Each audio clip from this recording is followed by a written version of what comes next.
Everyone plays the same agent every single map, except for Cal, who plays a new agent on every single map. We saw the Fade on Corrode, we saw the Sky back on Bind, now the Sova here on Haven, which I am very used to seeing in their hands, so this will be a good one for sure.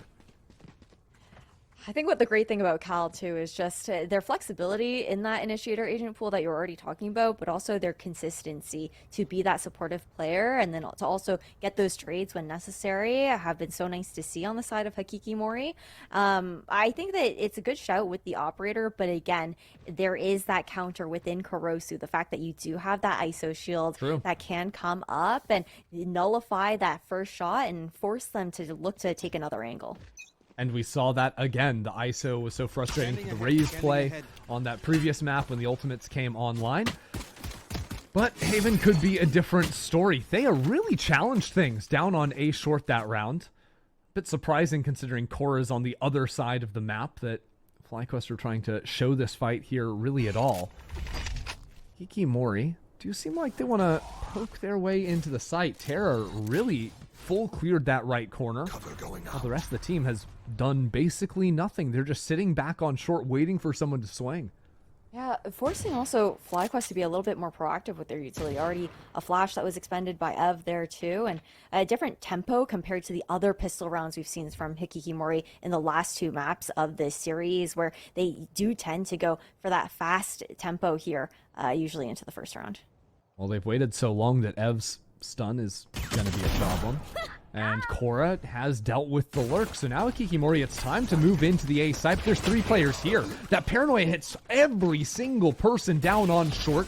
And while they do eventually get the kill, that's not without taking some damage. And not before, actually, Bob has been able to get a kill from up in heaven.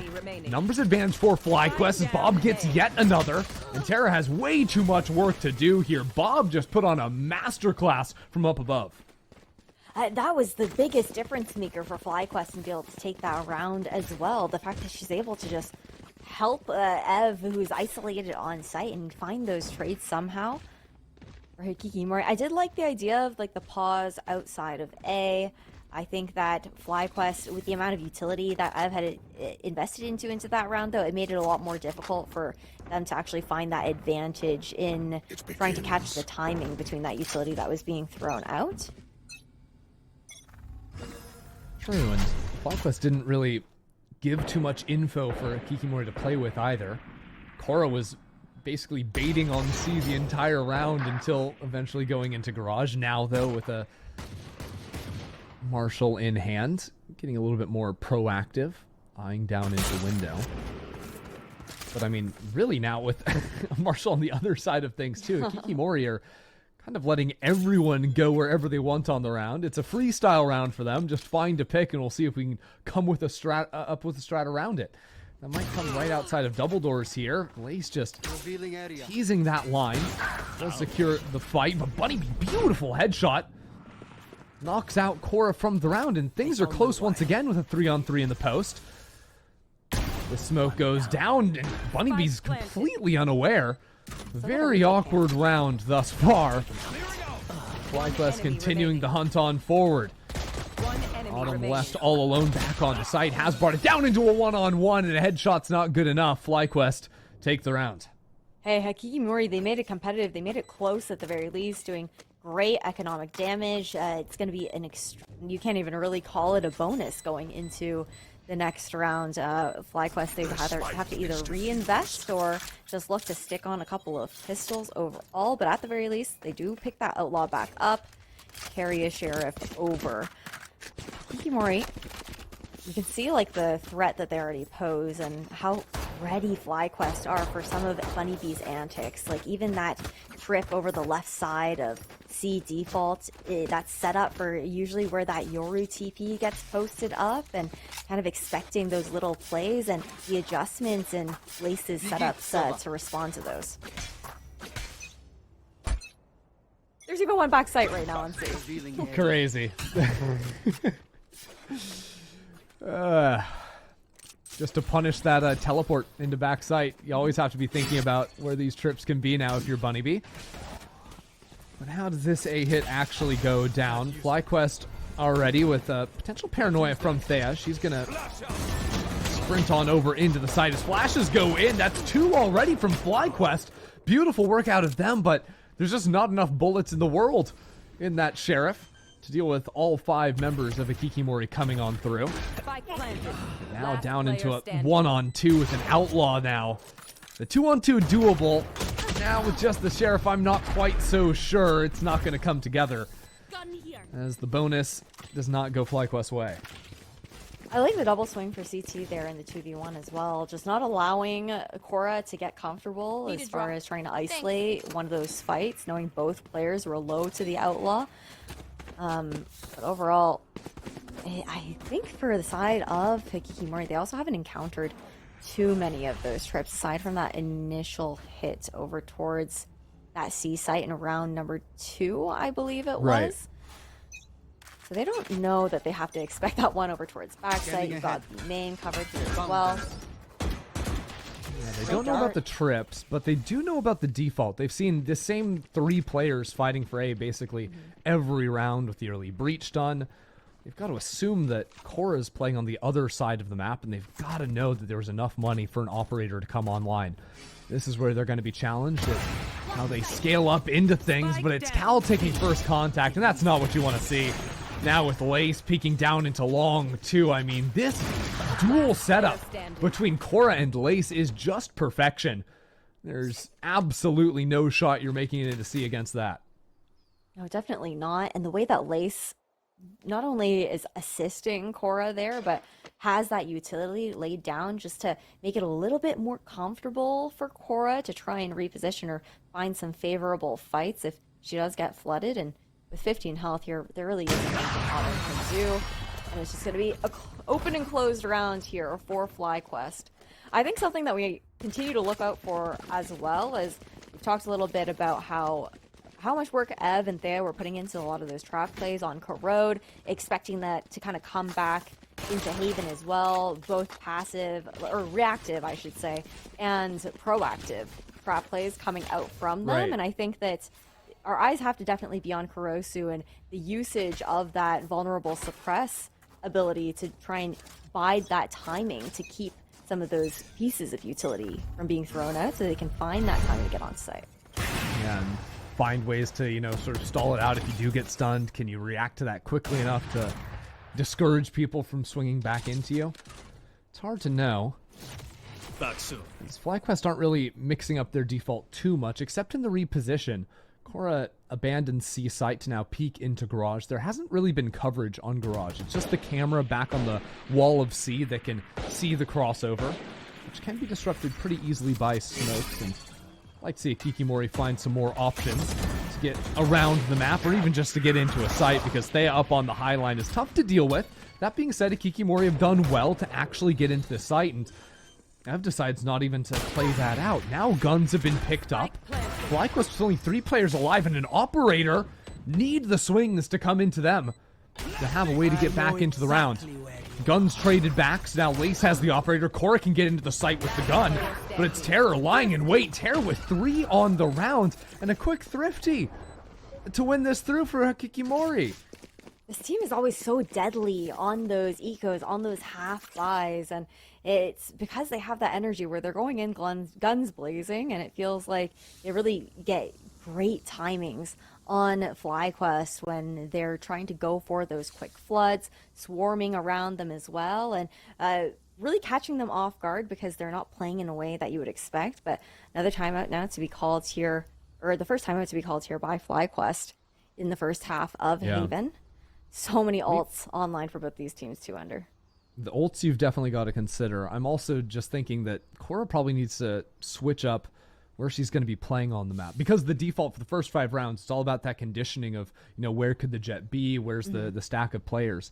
But because Jet's playing on the C side of the map, it kind of feels like if Hikikimori can just win that fight onto A, it's actually really hard to retake the A site when you're upping, for example. So Hikikimori, as long as they can clear that first condition of get onto the A site, seemed like that last round was really easy to play through. Or even, like, I 100% agree with that shout out. I think also, like, using the conditioning that they've done so far to even maybe set Cora up on a deeper sight line that they Ooh, wouldn't I'd like that, expect. yeah. Yeah, with that op in hand, of course, this time around it is going to be the knives in this round, and you're going to see probably like a quick peek outside of garage, see if she can take out like a potential mid lurker in typically autumn there and find that first initial pick before dashing back. My concern is she might be walking into an attack side op from Bunnybee. Bunnybee's actually looking at A right now, expecting the aggro to be there, and nobody is ready for Cora. The Cypher camera is really passive, and even then, Autumn's not clicked into it. Usually you see that camera put out into the mid space to stop exactly this play that Cora has gone for. And yet Cora doesn't want to go any further than this because HAKI Mori have given no sign of actually scaling up into space anywhere else. It's almost like you've got to be ready for them to be holding you. And now as that camera comes off of the refresh, that reclear is in, and Cora's gonna get on out of dodge. Now that ultimate actually takes her in. Kurosu has found the Jet, the difference maker in this round, and there is no chance you're winning that one. Nice play from Kurosu, and now the team can collect themselves to play out the end of this round. Yeah, just the contact play back over towards A. They're tucked in over in heaven there as well, just keeping an eye on short, knowing that it'll be that retake scenario here for the Little gun swap too, so Bunnybee's got the rifle, and there's another A site taken very easily. Let's ignore the fact that Terror missed the smoke onto heaven. And we're really ulting here? Bob wants to play this round, but there's still a Clover vibe. It's still a 5v3. They need to deal with Terror, but Terror takes out Bob. That's a huge issue. And now you've got to somehow get back into this A site. Now while Cal Sushi is bringing down a Hunter's Fury of their own, just making things so messy. Like Ev can't even see what's in front of them, let alone get into the site. Yeah, I really love that Hunter's Fury coming out, just making it so uncomfortable for them to flood back in and just being proactive with it, not looking to actually save it for that tap and assist the rest of the team and holding that crossfire. Now FlyQuest are the ones with that broken economy. There's huge investments into that last round as well with their own Hunter's Fury from Bob.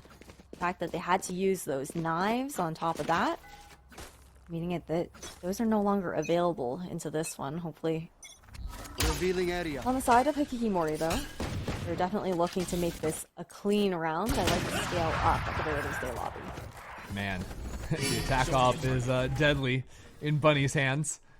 And now probably another gun swap to go down a little bit later, but in the meantime, it's just this actual walk up into the mid space. They've just been able to find something and put some pressure down onto the flank.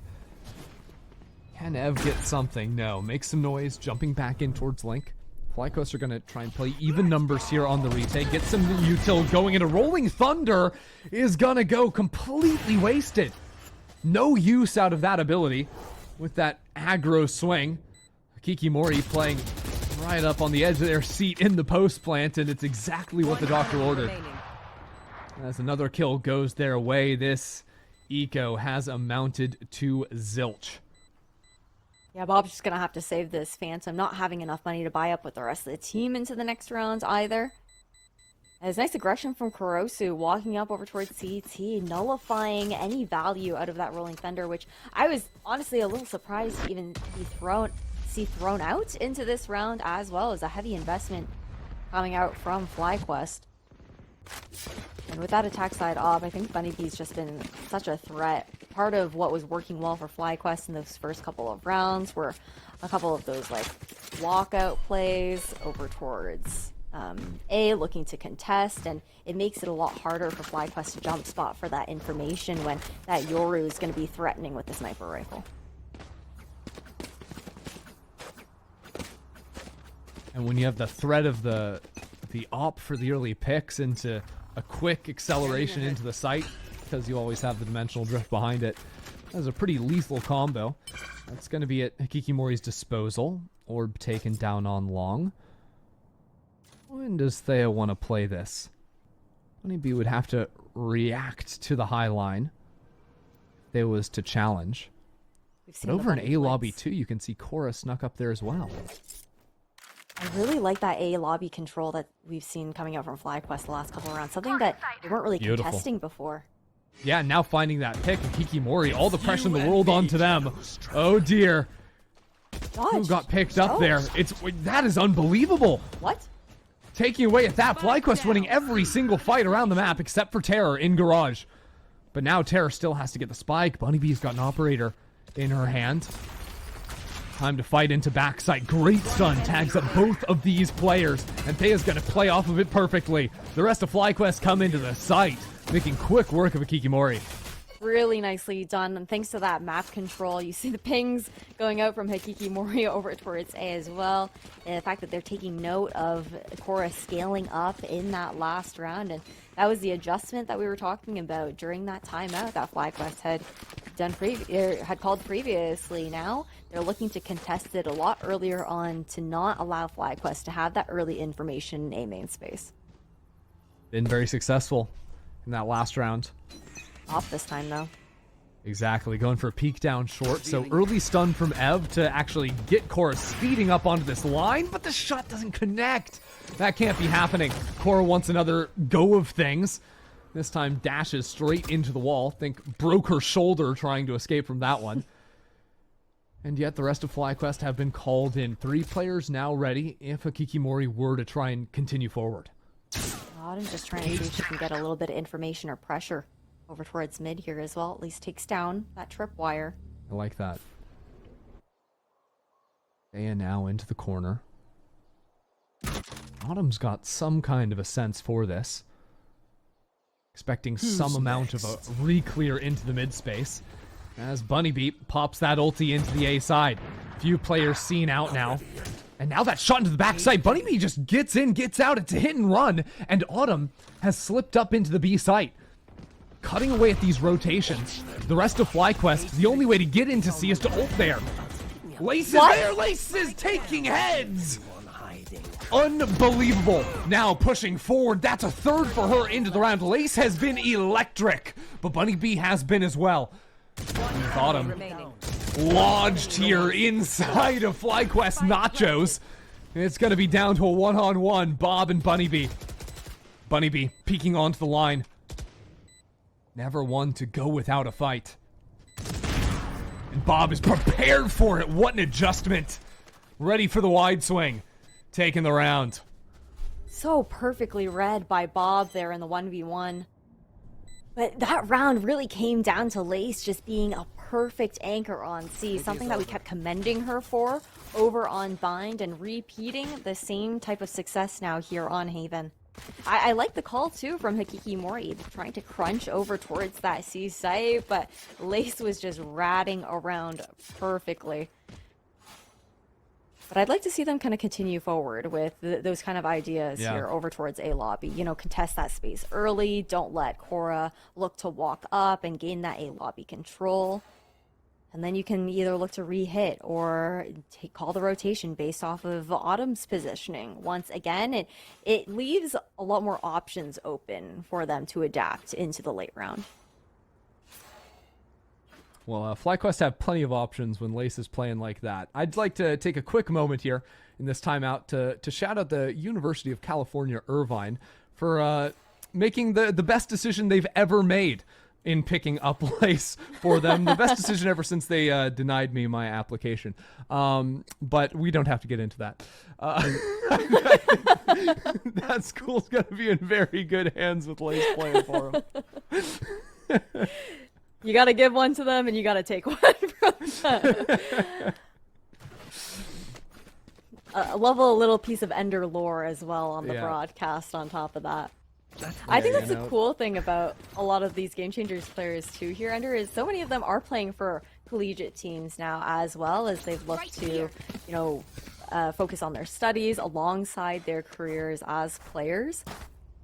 And it just adds so much more depth, I think, to the competition in Game Changers as they bring those ideas from the collegiate scene into the scene too. Yeah, they're playing in the collegiate scene or studying while playing here in GC.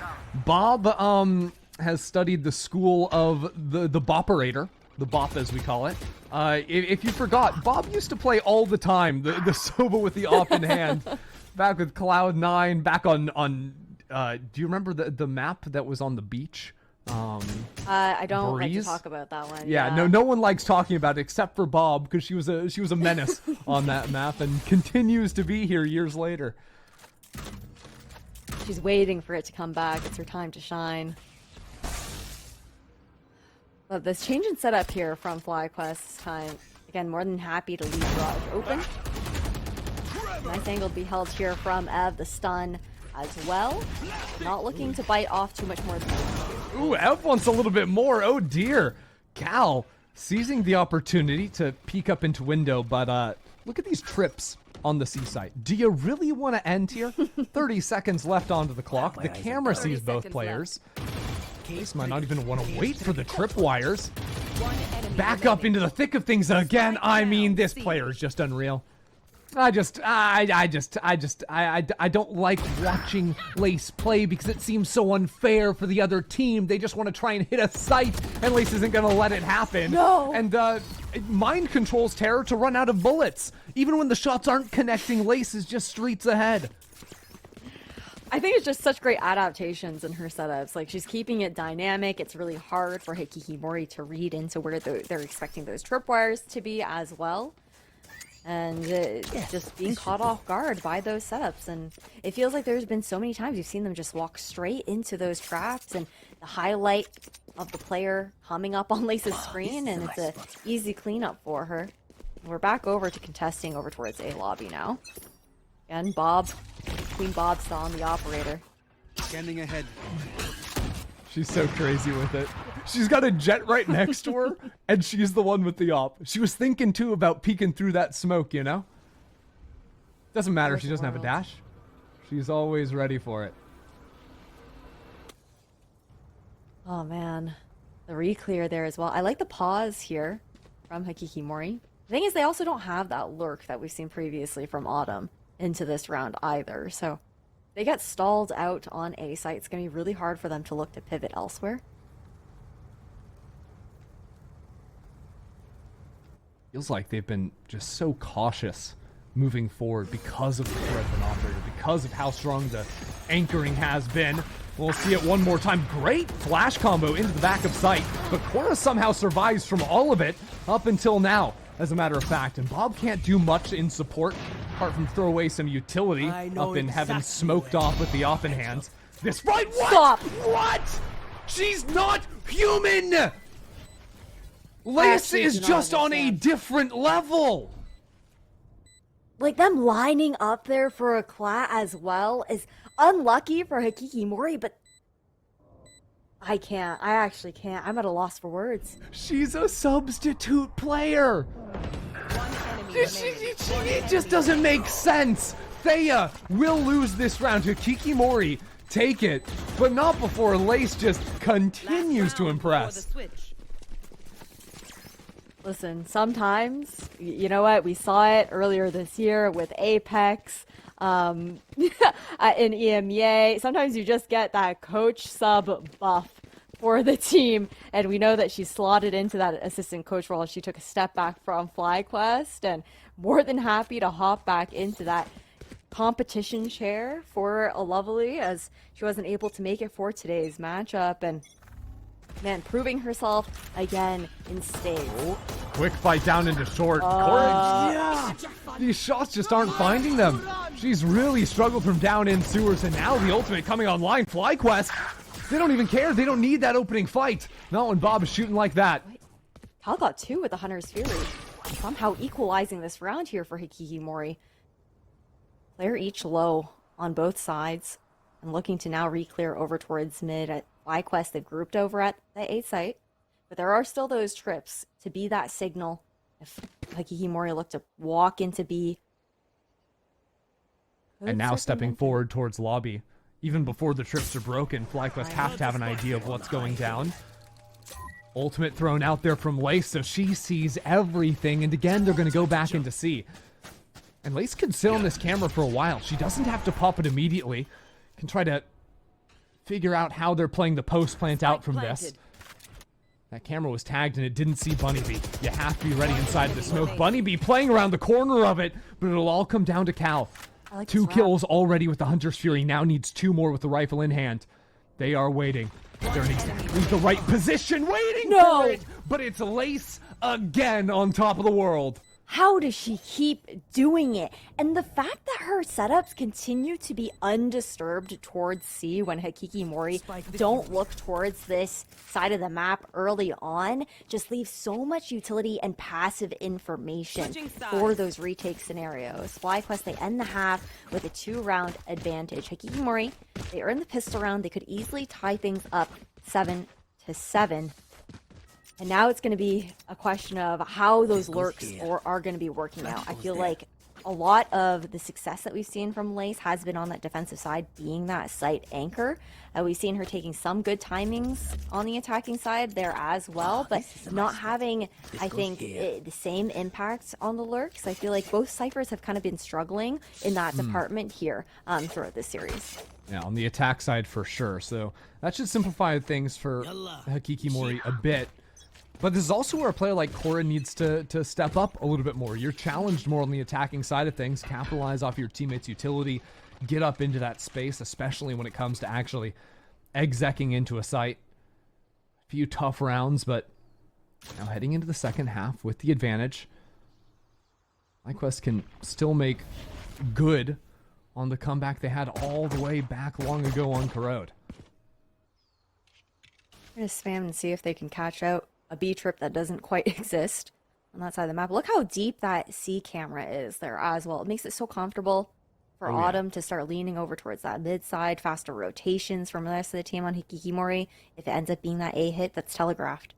The difference is, though, HAKI Mori can't really run the same trap setups in terms of, having breach stuns ready to rip. Okay, yeah, you've got a vulnerable, but Kurosu doesn't want to just have Vuln in hand. Kurosu wants to be forward taking a fight, so it's traps with numbers, less so than traps with utility for HAKI Mori. And that's where they have to be on fire. Bunnybee, stunned up, drops down off of default. Now the paranoia comes in. The layers of utility from FlyQuest are doing a number on HAKI Mori. They haven't been given an honest fight. And yet they still have 2 players lodged away in short. Kurosu does some good work tracking. We'll get 2 kills, but it just doesn't seem like enough. Autumn here has equalized. But just a whiff from Lace is all it would take to blow Autumn out of this round. 10 seconds left. Autumn playing down onto the clock now. Taking her time of things. Lace out on the line. It's Lace again. Not a care in the world from her. She gets another. Bold of her to stick that plant in that spot as well, like slightly still exposed over towards CT, but it giving her the information that she wanted to see if maybe the cross had happened, feeling confident in the fact that Autumn was so low in that situation, but a very scrappy A fight on the side of both of those teams. I think there's a nice pause from FlyQuest. They dodged the timing on that recon dart, and the re-clear towards short was great from HAKI Mori. Sheriffs in hand for the defenders, though. Game changers, you cannot count them out whatsoever. Nope. HAKI Mori realizing that the game could start to slip away from them if they don't come up with something. And hey, Kurosu is going to come up with just that 2 shots, and challenging the line again is maybe a bit too much. You can see the Autumn is somehow on 1 HP on back C. I didn't catch how that happened, but not comfortable by any means. The rest of HAKI Mori just trying to slip into every single crack they can find in the defense. Put all the pressure they can down onto FlyQuest, and now FlyQuest have been taken down to just 2 members. Now pulling back from that mid space that was initially taken, looking to play those numbers as much as possible. Probably more than happy to allow FlyQuest to secure that plan before taking the fight as 4. Ev has a full kit still available here, though, Ender. But they're going to want to contact in first. Yep. Not reveal where they are. And maybe have those tools in a post plant would be the ideal situation for them. Bunny B has also been going back and forth between A-Link and short. He knows the general area FlyQuest can be in, and Thea isn't ready for it. The quick reaction to be on that line, the spike, Ev did not connect on that, did not see that through 1 shot. And only 1 player standing in front of them. What is going on?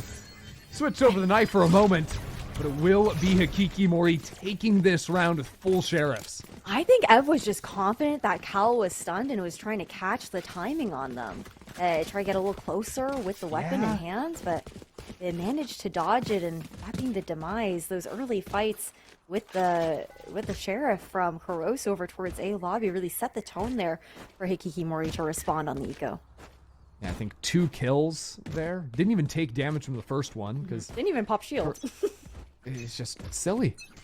Ridiculous that you can get away with that. Revealing area. But now we're back into things. It is honestly kind of a weird buy from Hikikimori because they bought all those sheriffs. They don't have enough for full guns. And FlyQuest certainly don't, and it's not going to matter. Going to be crept up in there, the Collat with the Outlaw. We could be looking at a nearly tied up game once this round is through here. Absolutely. Such a comfortable stack on A as well. 1 enemy remaining. Spike down A. Minced meat. FlyQuest has been turned into. Okay, Lace. That was a headshot, by the way, onto the shield. If there hadn't been a shield there. Every fight is Reminds me of, I think Lace subbed in for Spotlight series last year as well, the LAN. And Yes. I think she was like, she had a fever as well. Like, it was just crazy. Like, genuinely had her flu game, and it's just like, what's going on? She is always a beast. It's actually crazy. Like, I feel like she gets like buffs from those less than favorable situations as well. She just like, it plays on a different level in those moments. But second time out to now be called here by FlyQuest. Kind of struggling to find an answer so far on attack. Granted, it's more about, I think, really wanting to cement this round. You can kind of ignore the last 2 in a way because Hikikimori being able to convert that second one means that it's a tough buy there for FlyQuest into the third. But this is where they want to maintain their lead, right? Especially with the kill contract up here for Kurosu, and I guess have a better game plan going forward because they do have those tools with the breach. And I feel like that's a couple rounds where we've seen like Ev have a full kit like into the mid round, not really expending that utility early to try and set Cora up for some of those initial fights as they walk up. Time to see that adjustment in action. cutting through. That goes there. Trip over towards the seaside, so I guess just fighting over this lobby control. Interestingly, Autumn is on this side of the map with a deep trip on site, high camera as well. Cal just layering down some of the early conditioning, but couldn't quite break the dart. Okay, here would have been for Cal to set up the idea that the aggro piece was going to be down there, but now it's a one-on-one. The breach has been found. Oh dear, Kurosu adjusts and takes out the initiator. And now without a breach, how do you play around here, Ash? It gets that much more difficult, so much more pressure, I think, on Thea and Bob. And that's why you see Thea kind of leaning back over to group up with the team, right? That paranoia is going to be a huge piece of the puzzle to try and find some sort of opportunity for Cora to take advantage of. And they're going to be walking away from this. Actually, look to regroup over towards short instead. They've got that trip prepped and ready for that potential dash as well on the left side of A. Yeah, unfortunately for them, this camera is going to spot out whoever steps in first. There's ways for Cal to play around this. Dart comes out, doesn't get a ping down onto anyone though. Cal gets the one, and now the rest of the team starts flooding into the site. Ball, calm with the aim on site for now, but will eventually go down. And it's all on Lace, not again. In a clutch. 3 players, the first scene, headshot. What in the world is Lace doing to them? But it's a phantom moment through and through. Bunny Bee lives on 10 HP, and that's all she'll need.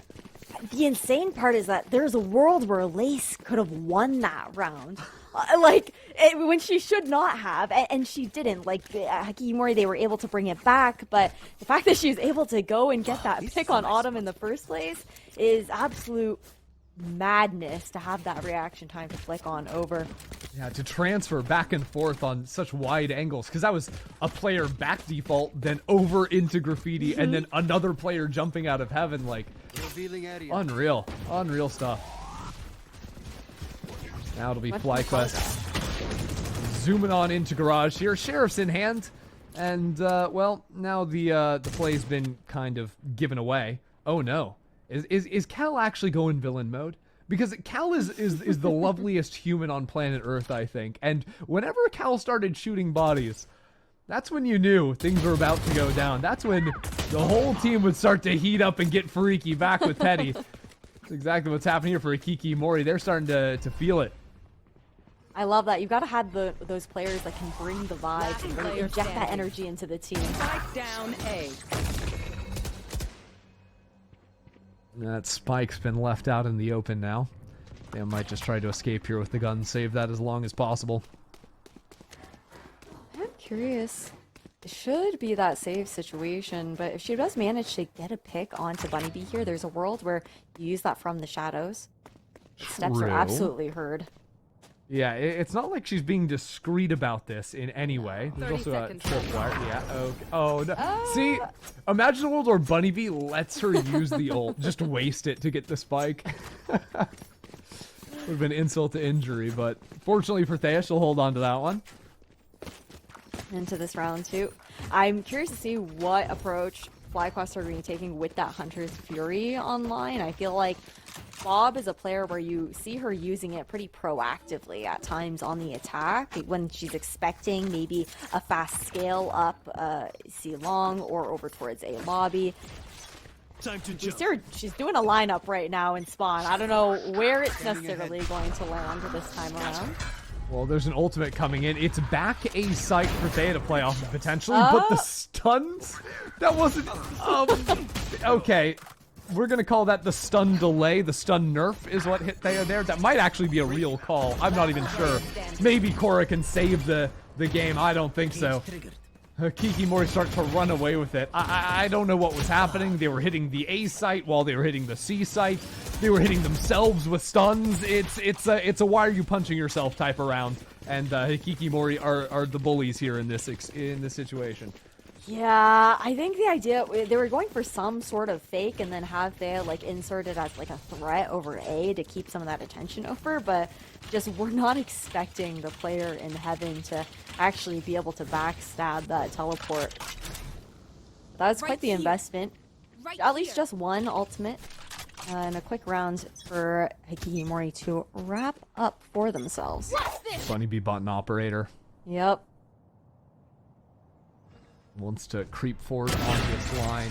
Takes out Korra. I mean, the arm just blown right off her. And now FlyQuest, they'd already forced up into this round. Now they're just seemingly forcing down into the C site. There's a Hunter's Fury as well. Countered out on the other side. Lace has gotten into this site. But Terror, back like they never left. And the rest of HAKI, they never left either. It is all on Bob, and with that spike sitting hopelessly out in the middle of nowhere, there is no chance for her to play this out.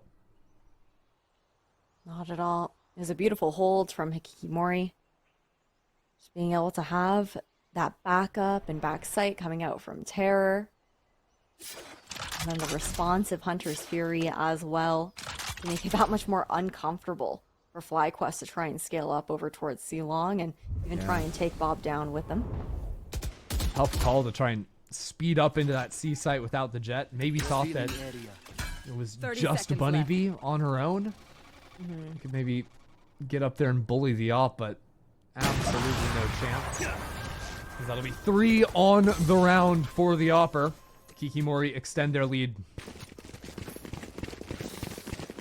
And it really feels like right now, it doesn't feel like you can see it in the timeline, but FlyQuest really haven't been able to find any answers so far on the attacking side.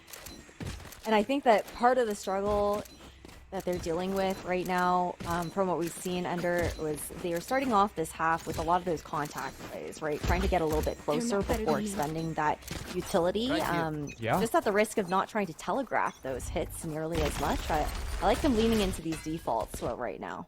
Yeah, you can't walk up with that util when there's an off purchase on the other side. You gotta be clearing that away. But it's not happening. I mean, even Cal getting a kill there is not what FlyQuest needed to do. Hirosu now, shield pop, primed and ready. And gonna steal away nearly the spike. That'll be Lace. Lace is just destroyed. And sure, yeah, Thea's found this lurk onto the C site, but he's going to have to find multiple picks here before the spike goes down if FlyQuest are going to have a chance. Right now, Bob's sitting behind the tripwire before giving that one away, but Autumn sees the walk forward, can call in some support.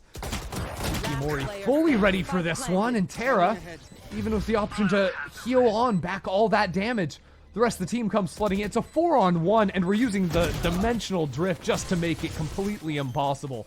That is just brutal. HAKI Mori on match and series points. They have full momentum on their side right now, and FlyQuest have yet to figure out a way to break up the defensive holds here of HAKI Mori. I think the default was a nice start to that round. We haven't seen them, I think, put as much pressure as I would have liked to see on Autumn's trips as well. It's given her consistent, like, mid passive information on, like, those potential lurks up, and it makes it a lot more comfortable for them to play that, like, kind of brawly stacked style alongside Kurosu. And then, of course, that operator has just been deadly and so consistent for Bunny B, but speeding things up this time around here once again. Kalsushi with the Odin in hand, just a 1-for-1, but Kurosu still a problem. Camera sees them, a cage to try and buy some cover. How much more can you send at Kurosu? I don't know. Lace is trying to get involved, but Lace isn't going to amount to anything in the face of this player. Now the operator enters the party. 2 players backside. HAKI Mori want to end this right here and right now. They will have to fight her way out of things. Backing around in a 1-on-3. Everything resting on her, but it's HAKI Mori taking the first series here in the Swiss stage. Beautiful work out of them to come back after falling short on Corrode and to win this series out 2-1. They'll stay alive in the upper bracket. They're such an insane momentum-heavy team that's able to just continue to scale as the game goes on, and it feels like we definitely saw the glimmers of brilliance on the side of FlyQuest for sure. There were great trap plays over on Corrode, and then heading into Haven, we saw those ideas, I think, on the defensive side, but we're struggling to put it all together in a more proactive manner once they swapped over toward the attack, not wanting to telegraph as early on. I think I would have liked to see them playing a little bit more dynamically in that second half of the map. It felt like they were kind of just like forcing a lot of those re-hits over towards the sites that they were starting at, for the most part, aside from like the occasional rotation that we saw coming in, but it was always consistently delayed by either that Cypher utility or Bunny B quickly teleporting over to the other side of the map. Yeah, you know, they're going to have some time to think things through before heading into the next week. Again, this is a quadra elimination format in Swiss stage, effectively. Win 4 and you're through, lose 4 and you're out. But HAKI Mori take 1 step